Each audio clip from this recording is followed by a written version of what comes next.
exciting current affairs program, 60 Minutes Nigeria. My name is Egosa Agbanlao, and today's program promises to be educative, exciting, and of course, illuminating. I must tell you, a lot is happening in Nigeria, and we have very, very distinguished personalities that we have invited to the studio today to help us dissect the topic. The topic that we are looking at, we're looking at governance, we're looking at democracy, we're looking at insecurity, is encompassed because it is believed that these three factors are responsible for the very, very undoing of a supposedly great nation like Nigeria. My guest will do justice to this topic. I have with me Bishop Lucky Omonabiese, a very, very great man of God and analyst of repute. Nice to have you with us today. We also have with us in the studio a former governorship candidate in Edo State. We're talking about Dr. Bishop Akalame, a chartered accountant? Okay, chartered forensic accountant.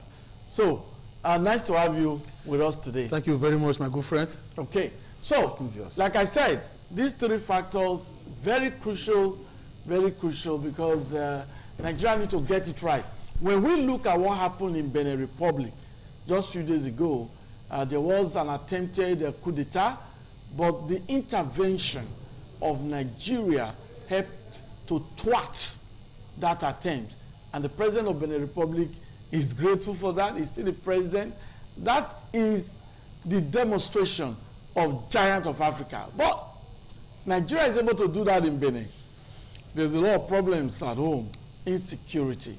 Some places are even saying, is democracy working in Nigeria? Because so many West African countries now having problems, a coup d'etat here and there. Democracy is a system of government that involves the people. Is it working for Nigeria? Do we need to modify it? We'll be looking at all of that today. We'll start with Dr. Bishop Akalame, who is a chartered forensic accountant and a former governorship candidate. You said the ball rolling. Thank you very much. You see, the three issues we are discussing this afternoon are very crucial.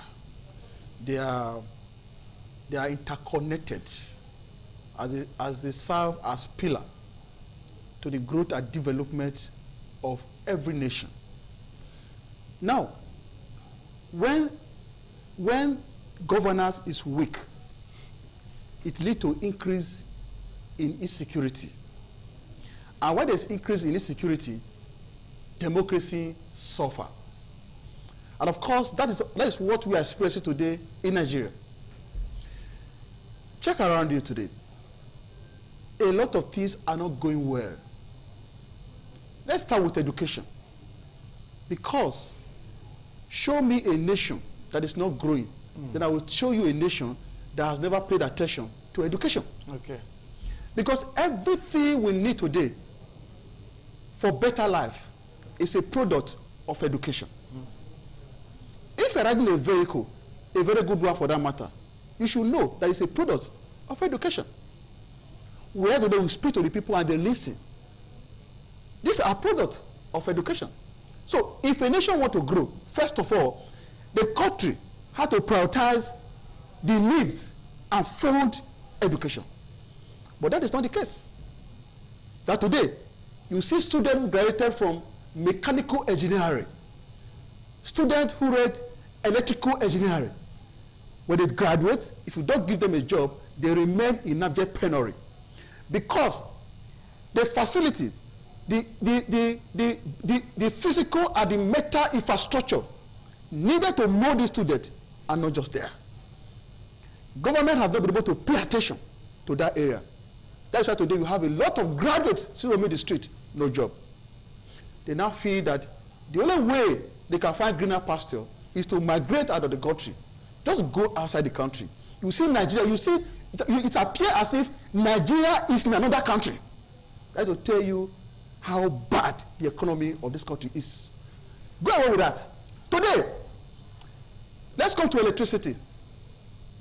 If you don't take your money to go and look for solar, you cannot have access to electricity. You can't make use of it. We even pay for services that we don't enjoy. These are the weakness of governance. Then you come to the insecurity. If you have good governance, you should sleep. Open your doors. Park your car outside. You wake up, you still meet your car there. But try to park your car outside, go and sleep, lock your gate. You will not find it in the following morning. Now, it has gone to a point that when you are driving now, you are looking, you have to be watching people. The other time, I just drove to Palm Royal. I was pressed. I said, let me just come out and urinate. As I was taking care of myself, by the other eye, I was looking at my vehicle. Anybody that's passing was a suspect. Yeah. That is the country we are today. Okay. Anywhere you are holding your pocket. You are holding your purse with like the keeper. Because we are suspecting ourselves. We are going to that level. If you have an appointment from Benin here to Lagos, your heart will be here until you are in Lagos. If you are traveling to Abuja by road, your heart will be here until you are there. Even when you are inside the city, these are the weakness of what? Of governance. Then our democracy suffers. People now lost trust in our democracy. Why do I have to go to the field to vote for people who cannot guarantee my security? Why do I have to go to the field to vote for people who cannot provide proper water for me? Why can I go to the field to vote for people who cannot give my children job to do? Why can I go to the field to vote for people who cannot secure my life and make life easy for me? Today there's inflation everywhere. You can't buy anything. Our money is devaluing every day, reducing in value. The naira is becoming like the I don't know how would I call it.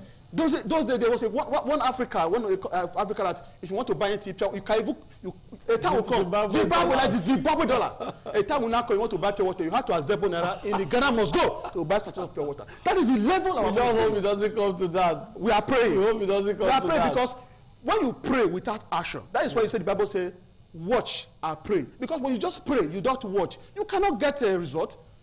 It's as if we're not working. We're not working. Something is not just working. The country is not just working. This has led to political apathy. You are dating somebody to come and vote for you. Even when they know you have the mental asset to work, they will say, money. That is what we have to. Thank you very much, Dr. Bishop Akalame. We'll come back to you. Bishop Lucky Omalabiese. Yes. Recently, we watched a clip and you were there. You were among the protesters at Iyowa in Ovia Northeast local government area of Edo State. You and so many residents protested against kidnapping and all of that. Now, looking at the topic, governance, democracy, security, do you think that the political class, the political elite, those who are in charge of governance, do you think they are getting it right? The answer is no. Okay. The reason is that they does not care about the citizen. They are just about their self, their family, their cousin, or whatever. And the reason why this thing is happening is that we, the mass, contributed to it. We should be able to have our decision. This is what I want. But the masses have no decision. The Nigerians have no decision. They have got to get to a level that if you give me fish, I'm your own. Don't give me fish, I'm not your own. And this started years ago. It have got to a point that now become part of our lifestyle and our system. And the political class are have the advantage of it, using it against us. Until we come to the sense and say, this is what we want, that is when we can get this done. The economic security. Security is a major problem in this country. They have spent 20 years in this country. And the Civil War was over up to 20 years before it finished. Now, what's happened? People are fueling it. People are using it to do business. It's a business. People are dealing with it. If you arrest some of these bad boys, they'll say, I have Oga. Who is your Oga? You say, you don't know. You don't know where it come from. They'll say, I have Oga for a certain man. Who is the certain man? Now, when you took the guy to the police station, before he's released, because he come from above, then the people in power and the people that are carrying out this evil, most of them are working hand to hand. Until that is addressed, we cannot overcome it. Then number 3, concerning education, Education is a primary foundation for any nation to drive. Why it's not driving is that Nigeria has education as a scam. Why? Because of when they finish from school, no employment, no job, nothing is working. And they forgot that I listen to people say government cannot employ everybody. That's correct. It's not going to work in any way in the world. You that study engineering, get the practical. It gets the theory fail, use the practical. To survive. To survive. Because we are got to a point that yes, if you don't understand this dimension, you will think that no government can employ everybody. Give room for a private sector.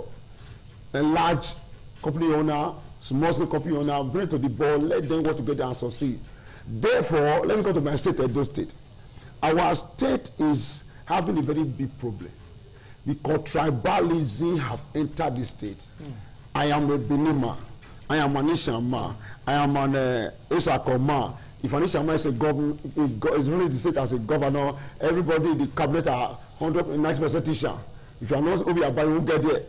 But if you are son, you can't deliver yourself. If you are not speaking that Obiaba, you won't get there. Then if Doma enter, if you are not saying you won't get there. Until that is off, and come together and say we are all Edo-lite. Let's all work for the betterment of the Edo state. This problem will never solve. You can look at, if you look at this present government now, the present government on ground, if you watch it carefully, 80% of people are in his cabinet are pro 100% Nishan people. Why the Benis are shouting, the Edo South, we have been marginalized. The Isako are shouting. Now, when Isako Maita, now the same thing repeat the word, he said, all this started right from the time of due respect to Adamu Shomole. All this is started. Our brother, former Governor Baseki, continue. He come now, it's okay, it's my people. Until we have to go to it and say, no, we are all from Edo. We are all in this state together. Let's all work to secure the state, empower security and the local vigilante. Involve, so local vigilante, this, what do you call it? Bring that state police. Then this thing will be solved because the state police, the people in this state, they know the look and cunning. That we stop helping ourselves. When we come and protest that day, no need DG. We are landlord. The DG of Ijowa will know that protest. We are landlord. Now, after we meet with the commissioner of police, he told us what to do. We now empower the local vigilante. Call them because they are dwelling among us. Yes. They empower them. Now they have helped us at least 90% count the situation. Yeah. But they understand the bush more than those that came from our side. But if we are dependent on this our Nigeria police force, they cannot do much. But the local vigilante was able to help us to calm all the situation, all the area. No look of corner, understand the valley and the moat and everything in that area where they will pass and all. Now we are 90% having peace. And I told my friend, I said, we will continue with this local vigilante until government are ready. Because we cannot trust them because they are not just ready. Thank you very much, Bishop Lord Kamanabiese. Well, I must admit that the comments of my guests, they are very personal opinion expressed on the program, not a reflection of ITV. And we must also say that, yes, it is believed that democracy is supposed to be the best form of governance. We just hope that the scenario in Nigeria is gotten right so that people can trust government, trust the political elite. Once you are voted in, you should be able to deliver. No tribalism, not about your ethnic group, no. So we do not have statistics of the exact persons in the Edo State government, but I think my guest just spoke generally. We can always be advised. So that's the program. It's still on. 60 Minutes Nigeria will allow members of the public to contribute to this program later on so that you can also comment. How do we strengthen governance? Because if governance is well carried out, then people will have more confidence in democracy, which has produced the set of leaders that we have now occupying public offices. And it is believed that when governance is strengthened, governance is effective, then insecurity will be tackled. We'll continue after this break. Yeah, this is the festive period, the Yuletide. And of course, you know what happens around this time. Okay, the program is 60 Minutes Nigeria. Dr. Akalame, yes, you gave us your opening remarks and you were able to talk about governance, talk about democracy, but you also understand what it means when you said apathy. So, how can governance be strengthened so that that apathy can be removed? Apathy in terms of people having confidence in the electoral system, who have confidence in this system of government democracy. So, how can governance be strengthened? Thank you. Okay. What I've perceived so far in Nigeria is that we have politics without character. Okay. We have men who occupy political offices without character. We have so many of them who occupy political offices without integrity. Integrity is what makes a man. Okay. Sometimes that is how I value people. It's not your bank account. Okay. So even though you have all the money and you lack integrity, you can't be my friend. I watch you. Yeah. Because the ability to harmonize action with words is what makes you a man. Yeah. How many men can tell you A in the morning, and you still see them in the afternoon, they tell you A. In the evening when you see them, they just tell you what A. When they wake up, they see the men what, they still say what A. Very These are men. Very rare. Very few. Very Nigerians. Very few. So that's why sometimes there are people you will discuss with. You harmonize. There's a consensus addendum. But when you get home, you're happy that you have compromised. There's an agreement. There's meeting of minds. Not knowing that before you get to it, he has already changed his mind. These are the kind of people, the character we have in politics in Nigeria today. How on earth will you go to the villages? You look at all these mamas there. You look at all our fathers who are even above 70, 60. You look at them in the faces and tell them that you are bringing heaven to their village. Just because you want to take their vote. You make all these promises, and after the election, the mandate will be given to you, then you go back, your number is no longer reachable. No, these are the things we say. That you are looking for their vote, you kneel down. You are looking for their vote, you call them your mother. You are looking for their vote, you call them your fathers. Now you have won the election. All the promises you made to them, you are failing in the promises. They are not begging to see you, as if the office you occupy is your own personal office.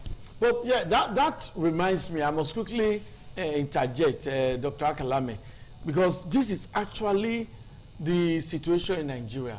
Most politicians, most public office holders, they see the offices, the public offices, as if it is their personal property. You see a governor using state resources without accountability. Using, okay, a governor can just say, a governor of any state, I'm not particular, can just say, I donate 50 million, as if it is his money. A governor can just say, I donate this or I award this. You know, why do politicians in Nigeria, why do they see public offices as if it is their own? They use the state resource, state funds, state money as if it's their money. Maybe you want to throw more. Yeah, that is the weakness of the system. Yes. We don't have a very strong structure that regulates all these things. See, it just brought to what I was telling you. Once you give them the matter, maybe as a member of House of Assembly, or as a maybe a senator or maybe a governor, once you enter the office, the attitude will change as if I have been looking for this job for a very long time. It is my CV. I went to school. I came. I've been looking for the job now. The job has been given to me. Or it's my establishment. I established it. It took me effort, sweat to establish this company. This is my company. Then you have to start behaving as if the office is yours. That is what we are having here. Then the public fund, they forgot that the fund we are seeing there is public fund, but they trusted in you. That at any point in time, you must account for this public patrimony. It's a trust given to you. It is not because you are the best. It is because the people feel that all of us cannot be in the House of Assembly. So one person has to go and represent us. You are a representative of the people. So you are accountable to the people. Any policy decision you are taking have to be with what the people think. That is why in democracy, public opinion matters. If you are taking any public, any policy, you are making any policy decision, and the public say no, you have to backpedal. That is what Goodluck Jonathan was doing. Sometimes we make a policy, he watch the behavior of the people, the character, the behavioral pattern, then he backpedal, because know that he is not there representing himself. The people give him the mandate to represent them. But today, what do we see? People privatizing public office. People privatizing public fund. So, the question is this.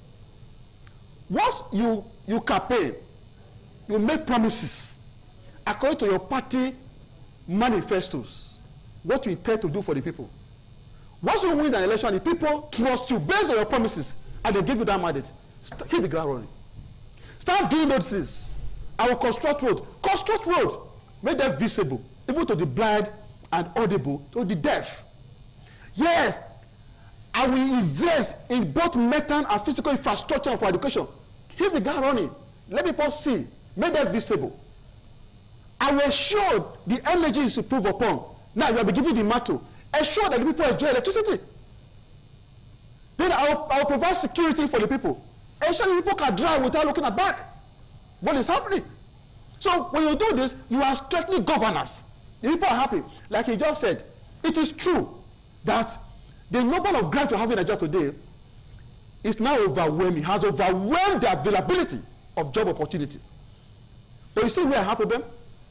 Is this. If the government actually fund education, the physical infrastructure, I'm not talking about the mental infrastructure, the lecturers are there to teach. But what is needed to empower these people is not there. They only train them theoretically. Now, the business side, what you can do now, you are graduated. If nobody give you a job, how you can commercialize your profession, how you can add commercial value to your profession, how to discover the business side of your profession. If you read mechanical engineering, you don't need anybody to give you a job. If actually there's a mechanic workshop inside the campus. But there are some graduates who read mechanical engineering. They have cars. They also take their cars to mechanics. That is what I'm saying. That is what I am saying. That is what I'm saying. Yes. It's just like somebody who is learning computer. Yes. You go to school of computer, they teach you everything you need to know about computer, but you have never seen computer. So there's no way you can leave the school and start operating a computer. They teach you the theory, the practical. So that is what is happening. So as a mechanical engineering student who is being taught the configuration of the engine inside the classroom, you're able to come outside and see it physically. Oh, this is. In other words, the institutions ought to have workshops. Workshops. When you see students, not even you spend less. You spend little time in the classroom. You spend more time in the workshop. You're busy. Most universities don't have that. That's what I'm saying. So in fact, there is no way you're a lecturer or the VC vehicle will be repaired outside the campus. There are students who are there. That's why it's obtainable. That's what it's supposed to. That's what it should be. So when these people, when I leave the system, they have workshop. They operate professionally, not like the roadside mechanic. But on the other side, the attitude to education on the part of the student is shocking. If school does not have a workshop as a mechanical engineering student, during holiday, why would you locate a roadside mechanic and become an apprentice? If it is 3 months, you are going to stay at home for the holiday. Learn the practical. So when you got, let me tell you something. I was in Lagos, Akoka. I went to a place. The guy has a shop. It's a mechanic, but you will never know. He does very well. There's a place you get to. In fact, when you get there, you know that education is power. Education has something to do in your life. It will just change you totally. When you go there, there is a man that will diagnose your vehicle. When he diagnoses it, he will write the fault. He will send it to another lady.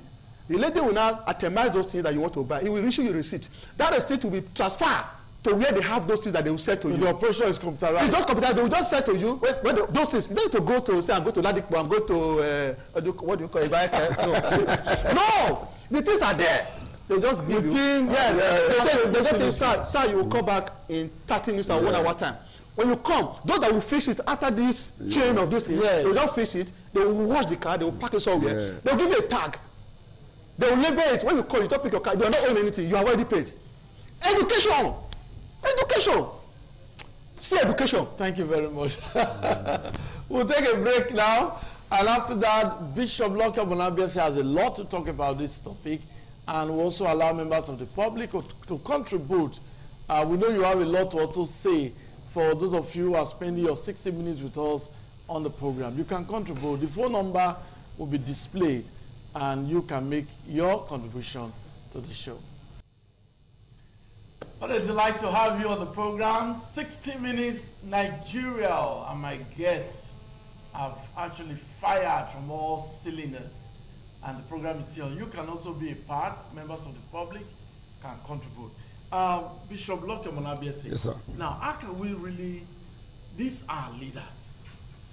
What advice do you have for them to actually know that the money they met in the treasury or government funds is not actually theirs? They must utilize it to help the people. What advice would you like to give them? Well, that's part of way of strengthening governance. My advice to them that all the campaign promises, deliver it. Nobody says you should not help your party people, but deliver in their promises. Let the masses have dividend of democracy.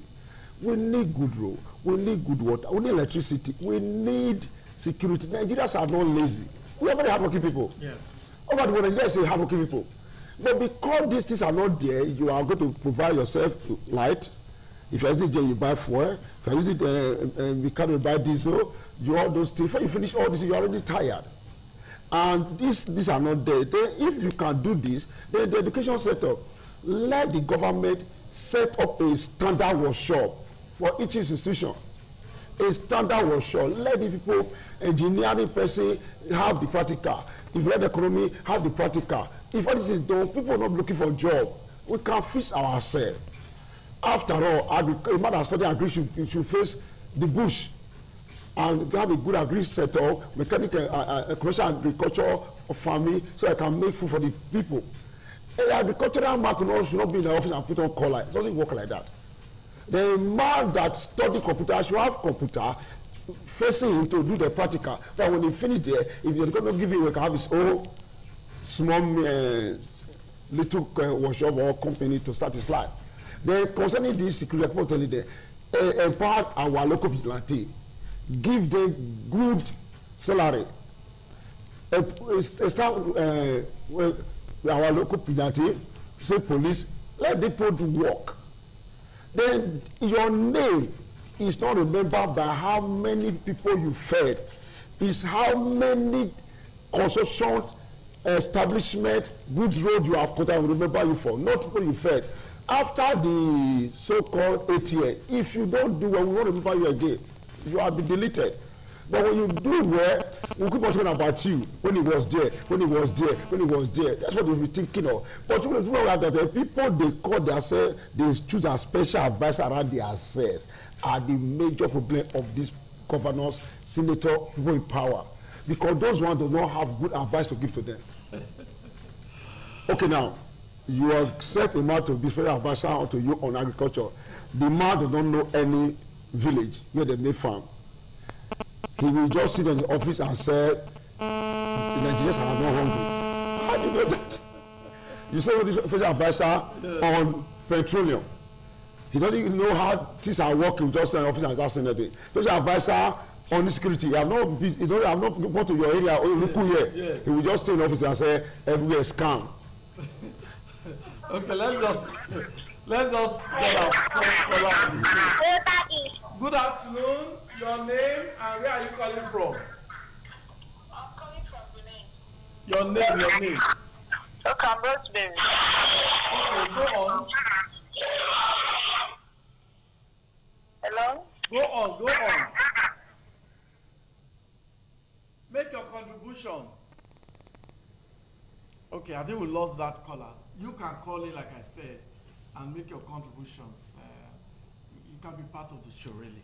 Okay. The special advisor should be practical people, fit workers, who go to various areas you are advising the government. Go to, if you are for agriculture, go to the village. to know that what is working there, what is happening there. Traffic security go to Luku, not to Sabdi Avenue, to know that we are having peace here. Yeah. Don't just stay there and say you don't want to get to Ring and say it all is well. In different communities. Yes, you know what's going on. Without that, you cannot give the governor good standard report. Okay, thank you very much. Doctor, okay, we have another caller on the program. Good afternoon. Your name, where are you calling from? Good afternoon. Your name, where are you calling from? Okay, my name is Sabo Sally of Issue Esquire. Go on, Barrister. Yeah, so I want to commend the guys with you there. They have really dealt well with the topic. Thank you very much. I think it's fine. I think it's also unfortunate that Nigeria can leave, we can send our aircraft to Benin Republic to go and quench a coup plot. We can have our National Assembly that has always been sleeping. They were able to see approve that Mr. President should also send troops to Benin Republic to help them calm the situation because of the coup plot. Meanwhile, Nigerians are dying every day. Nigerians are being kidnapped. Bandits are killing people. Nigerian farmers cannot go to the farm.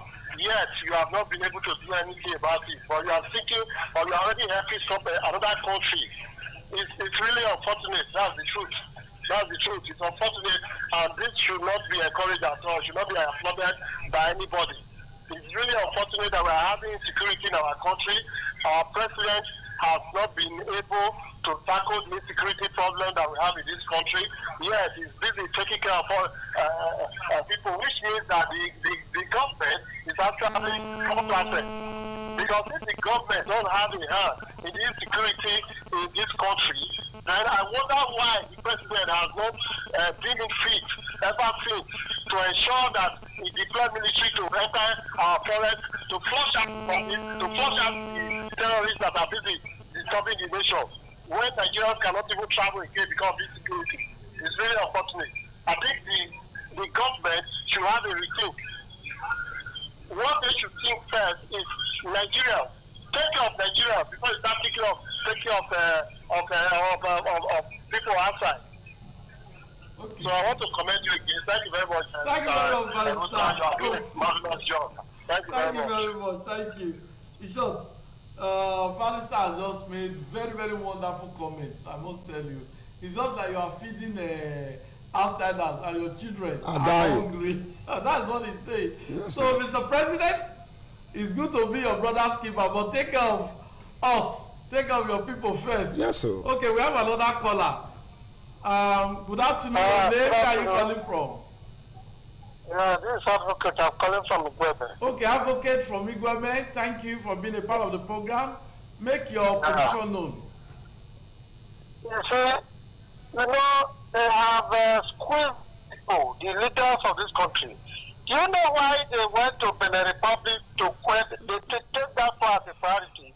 Because they knew quite all right that if could begin to escalate from one country to another in West Africa, they themselves will also be shaking.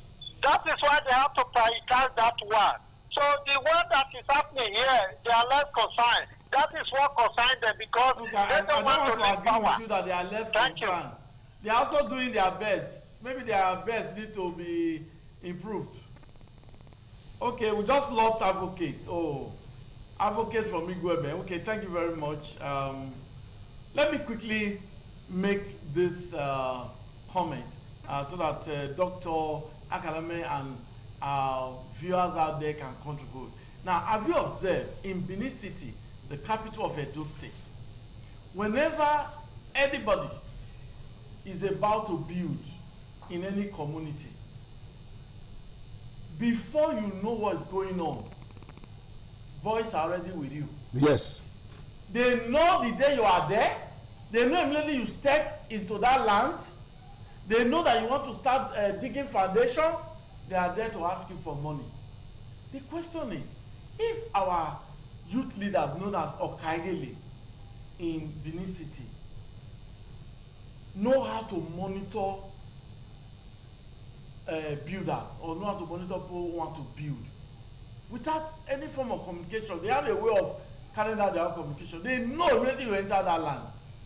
Why can't we use that same system, that same strategy to police our communities, to ensure that if there's a stranger in any of our community, action is taken? Dr. Akelem, before you talk about that, let's just get this caller. Good afternoon. Your name, where are you calling from? Yeah, it's Advocate. Okay, we lost your call. Please, just make it as brief as possible. Thank you. Yes, I have almost rounded up. What I want you to know is that they have to give that one a priority because that one concerns them directly. They want to consolidate their position. They don't want to live there. So they are more concerned with that one than the one that is happening here. You can see the supersonic speed at which they attended to that one. Thank you. Thank you very much. Okay, yeah, quick one, Dr. Akelame. Yeah. There are limitations. Okay. That is why on my own, I want to appeal to the governor of Edo State to empower our local vigilante, empower them, and then legalize the kind of weapon they use. Because if you're in your community, you cannot make use of a weapon that is not legalized. Because if you are being caught, you treat you the same way they will treat that kidnapper. So the community must work in harmony with the commissioner of police, with the approval of the governor, empowering those local vigilante. I know there was a time before the election that some weapons were withdrawn from the vigilante. And I also want to appeal again to the governor to ensure that these vigilante are empowered. Okay, you continue, but let's take this caller. Good afternoon. Well, good afternoon. Your name, where are you calling from? First time, Samoyi, former staff of Radio, but I'm very happy to hear this kind of comment. The important thing is that there is no other there is sponsor. Even concerning Boko Haram, concerning the oil money, concerning the plane that is landed in by mistake in Burkina Faso. This is a terrible. What is happening? Are we in a state of quagmire? I don't even know how to qualify Nigeria. Once I talk to me, how can we go with that? I love the way you laugh. Thank you very much. Well, it is we are optimistic that the leaders will get it right and Nigeria will be taken out of the doldrum and catapulted into very enviable position in the Committee of Nations. We have another caller. Good afternoon. Your name, where are you calling from? Good afternoon, sir. My name is Akere Jonas. Calling from where? I'm playing for Benin. Okay, go on. The issue we are having in this country is three big problems. Number one, corruption. Number two, nepotism. Number three, tribalism. Until we sacrifice all these three aspects, we will not go anywhere. Thank you, sir. Thank you very much. He just summed it up. He said corruption, he said nepotism, he said tribalism, that these are some of the very, very negative factors diminishing whatever any government is doing. Until they remove these factors, we can't see a good government. That's what he's saying. We have another caller. Good afternoon. Your name, where are you calling from? Thank you very much, sir. My name is Pastor Mod. I want to commend the clergymen there. Thank you. There's one thing I want to let you people know. Whether in Nigeria, in Burkina Faso, wherever they are planning coup, they make it secret. Sometimes they succeed, sometimes they fail. If we want to tackle insurgency, we should not start announcing it. Whatever our strategy is, let it, the security men keep it within themselves. In Benin language, so they keep it within themselves. Yeah. The America has promised coming to Nigeria. The kidnappers started kidnapping our children so that you cannot fight them while they are with the children. Can you go there and fight them? If you fight them, you are killing the children. They know what they are doing by kidnapping these children. They want to use these children as a strategy to block themselves. Should get anybody is coming. Look, let me tell you. When our security men were supposed to strike, they don't strike. It is not that they they are with our children, whether the children or whatsoever, they know what to fight. Who are you going to fight? The children that they kidnap? Let us start deceiving ourselves. Thank you very much. Thank you very much. What this scholar has just said is that there should be secret strategy by the security agencies in tackling insecurity. The government should also have strategy, but it should not be announced until implemented, so that there will be what we call element of surprise. That's what he's saying. We have another caller. Good afternoon. Your name, where are you calling from? Hello. Your name, where are you calling from? Okay, I think we have network problem there. Yes, Akalame, you were making a... Yes, you see, the communities, as we speak, though they have no community without vigilante, but they don't have the kind of weapon to withstand those guys inside the bush. The kind of weapon they use in the forest, 5 of them can pursue everybody in the community. Because that's why the government have to empower the vigilante. Are you saying they should upgrade the weapons? Yes, upgrade. What they use now? Yes, yes. They should go. From yes, they should go with the top. They should go into sophisticated. Okay. Empower them, pay them stipends, let them know what they are doing. And sometimes, if I drive around Benin, I see some vigilante on the road with police officers. For what? Sometimes I ask questions. Why? Why are they there? They're supposed to be there. Let them stay where they should be. They should be separated. What are they doing on the road? They cannot be on the road inside the town now. Okay. How can a vigilante asking you to slow down? What do you want to see inside the vehicle? Leave the one for police now. They should go to the villages. Let's go to the villages. Go to the villages. You see, it's annoying.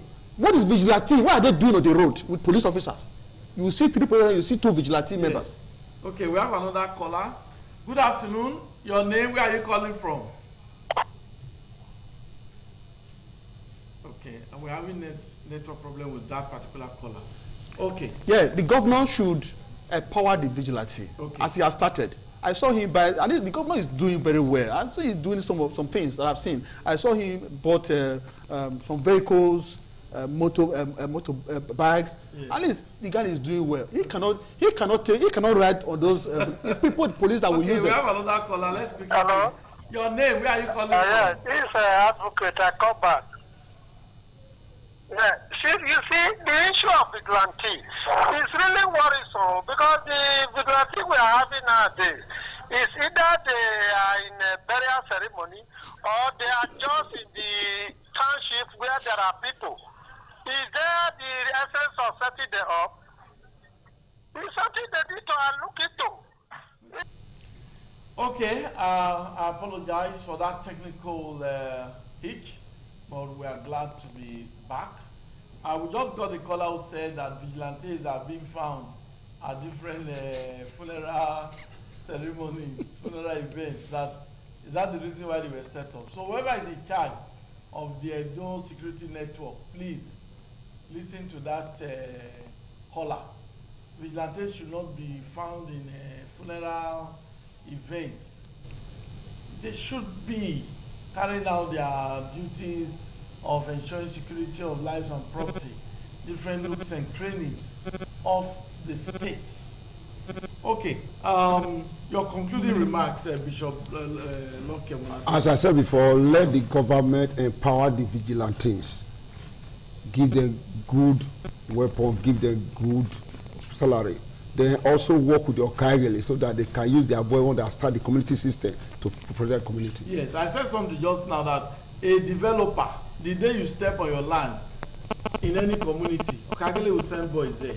How is Okaigele aware that somebody is about to start development? Can they use that same pattern to ensure security in their community? So that's the challenge to all the youth leaders in Edo State, the Okaigele, the youth leaders, the different communities. That strategy people use in monitoring whoever want to build. You need to monitor your community to know whenever strangers enter your community. Okay, we have this caller. This will be the last caller on the show. Your name? Where are you calling from? Okay, go on from Igwebe.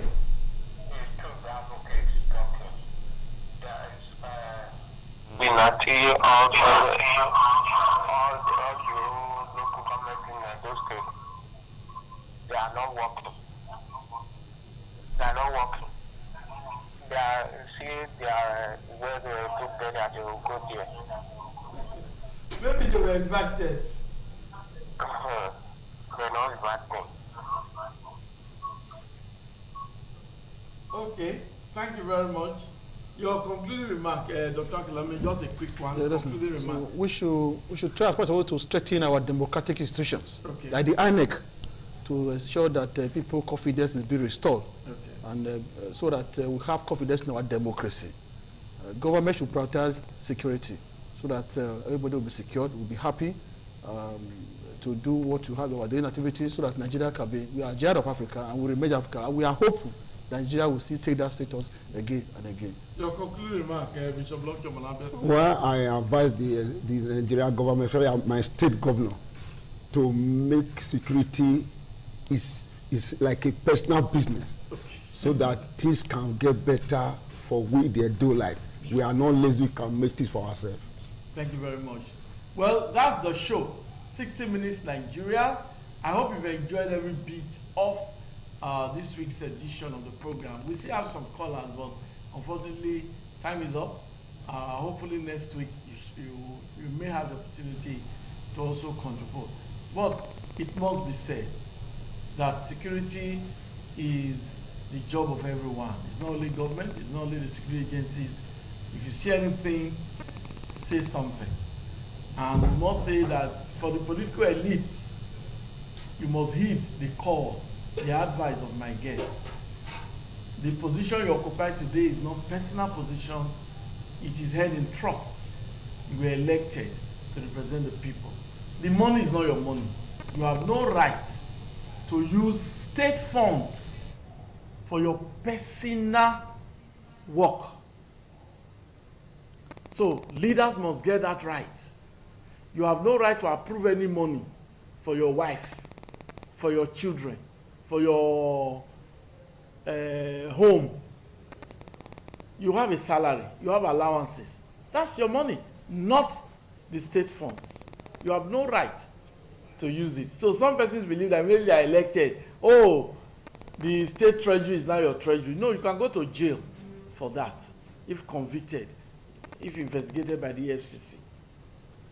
On that note, I say thanks for being a part of the show. 60 Minutes Nigeria. We'll talk about what happens within Nigeria. My name is Egosa Agmolao. I thank my guests again for their contributions. Bye-bye. Certainly the best.